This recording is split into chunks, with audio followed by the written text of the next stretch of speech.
This is Andy Purewal for Boxing Social in association with Betfred, and I'm delighted to be joined by Jordan Gill over Zoom. Jordan, the evening after the night before now. Obviously, congratulations on your victory over Reece Bellotti yesterday. Just talk to me about the fight, Jordan. Thank you, mate. Yeah, it was a good fight. Reece Bellotti is a solid domestic level featherweight, and I expected a hard night. I think he give anyone a hard night, and I felt comfortable in there, and I done what I had to do and won the fight. And I controlled with my left hand. I felt like I was never in danger, never in trouble. I picked and poked and worked on things that we was doing in the gym. Try not to do too much, but make sure that I dominate with that left hand. And midway through the rounds, midway through the fight, I busted my right hand. I've been and had an X-ray, and luckily it's not broken. So they've just said it's a soft tissue damage, and I'm strapped up for a few weeks. But it's nothing a good cup of tea won't sort out, I don't think. I'm sure you've been craving a cup of tea over these past 7 months. Yeah. Yeah. I was saying to Dave and my dad the other day, said by the time that I'll have weighed in, because our fight in March was cancelled, and obviously I rolled straight onto this camp in 7 months, I'll have had 2 weeks off dieting and training and stuff. So in 7 months, I'll have had 2 weeks off a diet plan, a strict regime. So, I'm ready for a good week or two's rest and recovery to get back on and push on for another good performance. You've obviously deserved some time off here, Jordan. But just to go back to the fight, obviously last night, a very slick and assured performance from yourself. Was you surprised at all by maybe just how comfortable you felt in there after such a kind of lengthy layoff?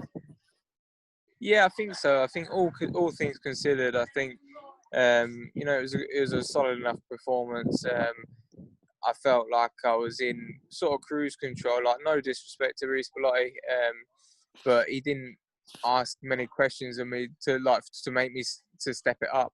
So I was going back to the corner every round. I was waiting for the call for Dave to say, "You're right, go through the gears now," but he didn't. He said, "I'm pleased with what you're doing, so just keep on doing." So I kept on doing what I was doing. I felt like I was winning the rounds comfortably. I think there was a couple of close rounds where you might have given him the round, but I think most people scored it 8-2 or 9-1 to me, which over a championship distance, over 10 or 12 rounds, you don't mind losing around here or there, because what you're doing in them early rounds is going to take effect in the later rounds, and you if you're feeling comfortable and you're working on things, then you're in control. Obviously, you mentioned kind of scoring there from all of us. The scorecards on the night reading 97, 93 twice, and then a closer one of 96, 95. I asked Dave earlier, he was surprised by the scorecard, but it didn't really matter to him. What was your thoughts on it? Yeah, well, I think if I'd be upset if it was 96, 95 in the other way, Yeah. because I can't see any case for him winning that fight. But it's unanimous. A unanimous decision is a unanimous decision. Whether it's all subjective, isn't it? And I don't envy a judge's job, because some rounds I look at when I watch people box, and I score completely different to somebody else. So it's all subjective, like you say. But I don't think it was. I don't think there was a point in it. Like, I think when I've looked at my phone and I've had hundreds and hundreds of messages, and I've looked through the Twitter feed, and a lot of people giving Phil Edwards some stick, saying comparing him to Stevie Wonder and stuff. But you can't give him too much stick, because it's a hard job, and if I wouldn't want to be a referee or a judge or anyone, because what do you get out of it? It's like you're only ever going to get stick, aren't you? But it all went our way. We got a unanimous decision. That's the main thing, and I respect every referee and every judge that is in the sport. Obviously, moving forwards, Jordan, you've just defeated a very competitive and a high level British opponent there. So how do you kind of see the coming months or kind of the rest of this year playing out for yourself? What type of opposition do you feel you will be in the ring with next? I'm not sure. I think it's down to Dave. Dave will tell you he never really asked me who I want to fight, or when they come up with Reece Bellotti, he said, "Oh, will you fight Reece Bellotti?" He didn't even need to ask me. He knew I was going to say yes, because you know, I'd never turn down a challenge, and it's down to Dave. Dave is sort of been the one that's sometimes wanting to hold me back because he knows I'll fight anyone, and you know, there's time and place for the right fights at the right time. So I feel like now, I think me and Dave both agree in the fact that I'm ready to be let off the leash. I'm ready for these big fights to be stepped up quickly, because you know, you're looking at Reece Bellotti. I think that was last night's performance from him was great, and I think he's probably the best he's ever been was last night, because he's learnt from the defeats that he's had. He's the most experienced he's ever been, and you know, he put eight. It was his last chance to lose, so he had nothing to lose and everything to gain from last night's performance. So we saw the best of Reece Bellotti last night, and I think I probably beat him the most comfortable he's been beat in his career. That's including Ryan Walsh and the other guys. I know Ryan Doyle stopped him, but then I stopped Ryan Doyle. So, you know, I think I proved that I'm above sort of domestic level now with the fact that I just didn't even get going and controlled the fight. Like I said, no disrespect to Blighty, but you know, he give me a great fight. But it could have been stepped up at any time, couldn't it? But I think moving forward, I'd like to look at European scene, whether it's European level for a European title, or above that, looking at sort of top 10, 15 guys in the world, and you know, picking people that are maybe had a world title challenge or lost the former world champions, and moving towards them end goals and getting a world ranking, because you know, Eddie wants stars. Sky Sports wants stars, and they're crying out for people to headline shows. And you know, I'll sell out Peterborough. I'll be in these big fights, and I'm willing to do so. I'm willing to fight these big names and bring boxing back.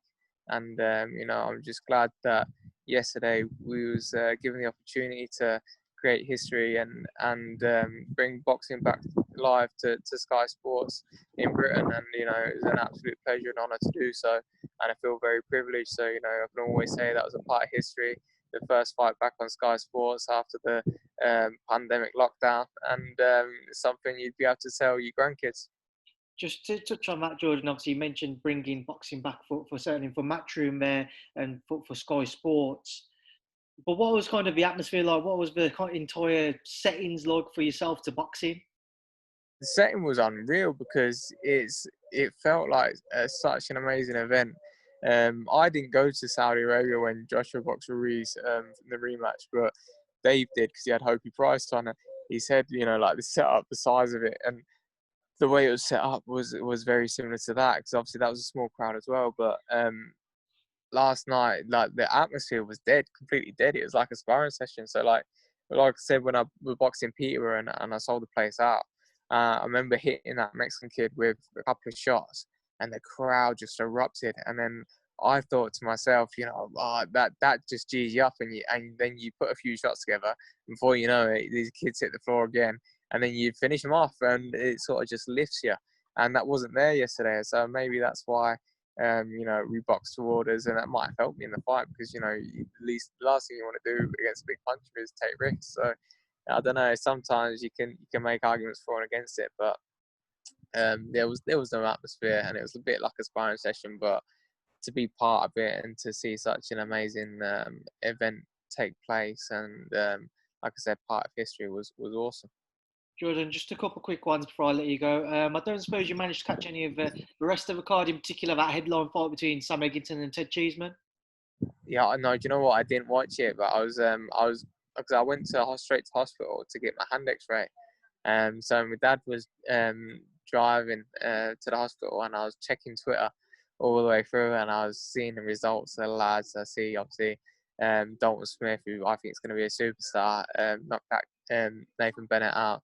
See Fabio Wardy, who looks like a real promising talent. He won by knockout as well. I know Tennyson done the business, and then it got to Cheeseman and Eggington, and every round I was looking at Twitter, and it was like, oh, this has gone that way, and it's gone this way, and it's a war, and like you don't know what's gonna happen, and like I'm waiting for the decision in anticipation. And that's just like, it's like the olden days when you're not even watching a fight, you listen to the radio, and it's just like, it's awesome because you know, it creates anticipation. I think the whole card provided is so much entertainment, and I think it's exactly what you know, we needed to bring British boxing back.